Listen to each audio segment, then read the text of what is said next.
नमस्ते, welcome to heat happy energy amo tarot.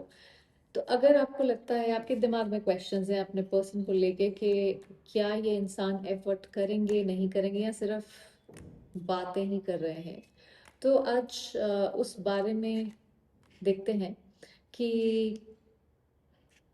क्या करेंगे करेंगे नहीं करेंगे, क्या इनकी अ, क्या सीन है, कितना एफर्ट डालने की इंटेंशंस हैं basically. So queen of emotions पहली एनर्जी है। सी उनका इन्वॉल्वमेंट इस कनेक्शन में डेफिनेटली जेन्युइन है, बिकॉज क्वीन ऑफ इमोशंस दिखाता है इमोशंस शैलो नहीं है, डेप्थ है इमोशंस में।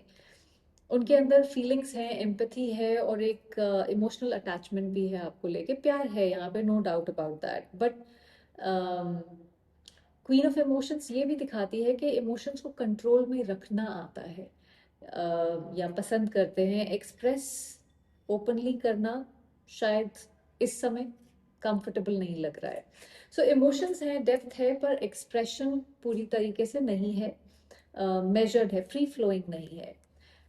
क्वीन ऑफ इंस्पिरेशन, देखिए, डिजायर या अट्रैक्शन इस कनेक्शन के लिए स्ट्रांग है। क्वीन ऑफ इंस्पिरेशन के साथ अट्रैक्शन अनडिनाइबल हो जाती है। तो आप उनके लिए एक इंस्पिरेशनल इंसान है, मैग्नेटिक अट्रैक्शन है यहाँ पे। आप कॉन्फिडेंट दिखते हैं, नोटिसेबल हैं, हो सकता है आपको अटेंशन बहुत मिलती हो लोगों से। सो उन्हें आपके साथ एक जैसे स्पार्क इग्नाइट हो जाता है उनके अंदर, और आपकी एनर्जी की रिस्पेक्ट भी करते हैं। थोड़ी सी आपकी एनर्जी उनको थोड़ा इंटिमिडेट कर सकती है कभी कभी, पर ये क्वीन एक सेल्फ ड्रिवन क्वीन होती है। सो डिजायर स्ट्रांग है, पर वो अपने कंफर्ट और इंडिपेंडेंस को कॉम्प्रोमाइज नहीं करना चाहते हैं। सो डिजायर स्ट्रांग है, अट्रैक्शन भी अलाइव है, लेकिन कंट्रोल जैसे उनके हाथ में रहना चाहिए, ऐसा उनको लगता है। लवर्स, देखिए, लवर्स है जहाँ पे हो सकता है इंसान इमोशनली कॉन्फ्लिक्टेड हो। लवर्स एक ऐसी एनर्जी है जहाँ पे आप बहुत डीप कनेक्शन फील करते हैं, पर एट द सेम टाइम ये चॉइस की भी बात करता है। तो उनके सामने चॉइस है, सिर्फ फील करना या कमिटमेंट के साथ चूज करना। कनेक्शन उनके लिए डेफिनेटली मीनिंगफुल है, लेकिन डिसीजन लेना जैसे आसान नहीं है। डिसीजन लेने में झिझक रहे हैं कहीं ना कहीं। एफर्ट का लेवल यहाँ चॉइस से डायरेक्टली लिंक्ड है। जब तक डिसीजन क्लियर नहीं है, तब तक एफर्ट इनकंसिस्टेंट रहेगा। सो इमोशनली इस कनेक्शन को सीरियसली चूज करना चाहते हैं। कनेक्शन इंपॉर्टेंट है, पर डिसीजन पेंडिंग है, और वही किसी भी तरह के एफर्ट को डीले कर रहा है या चीजों को ड्रैग कर रहा है यहाँ पे। अगर आपको लगता है कि ये रीडिंग आपसे रेजोनेट करती है तो सब्सक्राइब जरूर करिएगा। एस ऑफ वॉइसेस, देखिए, एस ऑफ वॉइसेस है जहाँ पे वो बात करना चाहते हैं, कुछ क्लियर करना चाहते हैं, कुछ क्लियर कॉन्वर्जेशन, ऑनेस्टी, ट्रूथ बोलने की, कुछ सच बोलने की अर्ज जैसे होती है अंदर से। सो चीजें क्लियर करना चाहते हैं आपके साथ, पर टाइमिंग और करेज दोनों ही कहीं ना कहीं मिसिंग है यहाँ पे, उसका शायद ये वेट कर रहे हैं। तो ये कार्ड एफर्ट का एक फॉर्म दिखाता है, जैसे कम्युनिकेशन का फॉर्म, लेकिन एक्शन अभी भी बाकी है। तो क्योंकि बातें तो बहुत करते हैं ये, और बहुत हो चुकी हैं। तो वर्ड्स आएंगे, क्लैरिटी आएगी, ये बोलता है, पर सिर्फ बातों से ही एफर्ट कंप्लीट नहीं होता।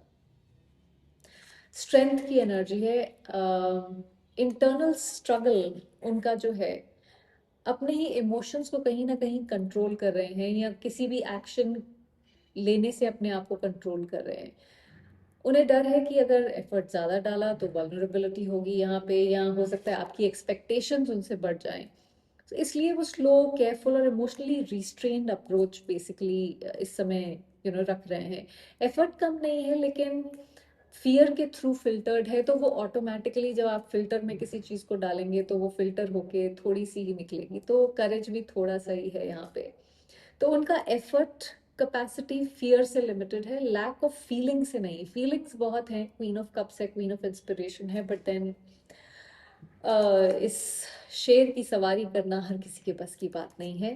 तो या लियो एनर्जी है यहाँ पे काफ़ी स्ट्रॉन्ग, क्योंकि सन भी है और स्ट्रेंथ भी है। सो या नेक्स्ट एनर्जी है सन की।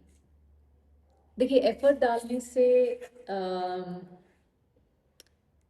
उन्हें जो आउटकम दिखता है, डीप डाउन उनको दिखता है, उनको पता है कि पॉजिटिव रिजल्ट देगा, वो कुछ क्लैरिटी आएगी, एक वार्मथ या हैप्पीनेस लाइफ में आएगी, कनेक्शन में हैप्पीनेस आएगी और क्लैरिटी पॉसिबल है। जो भी चीज़ों में इश्यूज हो रहे थे वो सब सॉर्ट आउट हो सकते हैं। उन्हें ये भी पता है कि अगर वो स्टेप अप करते हैं तो चीज़ें इम्प्रूव हो सकती हैं, आप दोनों के बीच में फिर से वही खुशी दोनों के बीच में आ सकती है। पर नॉलेज और एक्शन के बीच में जो गैप है ना, उसका क्या करें। सो वहाँ प्रॉब्लम है। जानते हैं एफर्ट का रिवॉर्ड है, बस उस तरफ चलने को, जैसे मतलब ये जरा योगा करने में बैठ गए हैं इसलिए शायद चल नहीं पा रहे हैं, तो वहाँ प्रॉब्लम आ रही है। नाइट ऑफ इमोशंस, देखिए नाइट ऑफ इमोशंस कहता है कि एफर्ट इमोशनल फॉर्म में आएगा। ये messages, emotional expression, caring gestures दिख सकते हैं किसी तरह के, पर ये एफर्ट वेव्स में आएगा। ये कंसिस्टेंट शायद ना हो, कभी ज्यादा होगा कभी कम होगा। ये थोड़ा सा ड्रीमी टाइप एनर्जी होती है। अगर आप इसमें भी देखें तो जिस तरह से यू नो थोड़ा सा ड्रीमी टाइप का ही कार्ड है। कंसिस्टेंसी अभी चैलेंज ही रहने वाली है।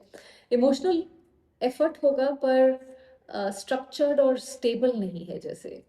तो देखिए, बॉटम लाइन इस रीडिंग की है कि वो एफर्ट देने के लिए केपेबल है, पर अभी फुल्ली रेडी नहीं है। इमोशन अट्रैक्शन दोनों प्रेजेंट है यहाँ पे, लेकिन डिसीजन और कंसिस्टेंसी जो है वो अभी अलाइन नहीं हुए हैं। देखिए, एफर्ट का मतलब ना सिर्फ फीलिंग्स नहीं होता कि मेरे को तो बहुत फीलिंग्स हैं इस इंसान के लिए। एफर्ट का मतलब होता है एक चॉइस, एक क्लैरिटी के साथ आप चॉइस लेते हैं, कंसिस्टेंसी से आप शो अप करते हैं दूसरे इंसान के लिए। तो आपको यहाँ पे इस इंसान को या किसी को भी पुश करने की जरूरत नहीं है एफर्ट डालने के लिए, और ना ही उनकी रेडीनेस की वेट करने का जरूरत है। एनर्जी, अपनी एनर्जी को कंजर्व करिए। अपनी एनर्जी उसके लिए वेस्ट करने की जरूरत नहीं है जो मतलब कंसिस्टेंटली शो अप ही नहीं करने को तैयार है, जिसमें हिम्मत ही नहीं है, करेज ही नहीं दिखा पा रहा है। जो इंसान जो आपको चूज करेगा वो सिर्फ फील नहीं करेगा, वो स्टेप अप करेगा, वो एक्शन दिखाएगा आपको लेके। तो अगर अम, कोई इंसान एक्ट करने को तैयार नहीं है अपने वर्ड्स पे, तो उसका वेट मत करिए। अपनी लाइफ में आगे बढ़िए, अपने ऊपर फोकस करिए। बहुत सारी चीजें हैं जो आपको अभी अचीव करनी है अपनी लाइफ में, राइट। सो आई होप इससे आपको कुछ क्लैरिटी मिली हो। Thank you for watching.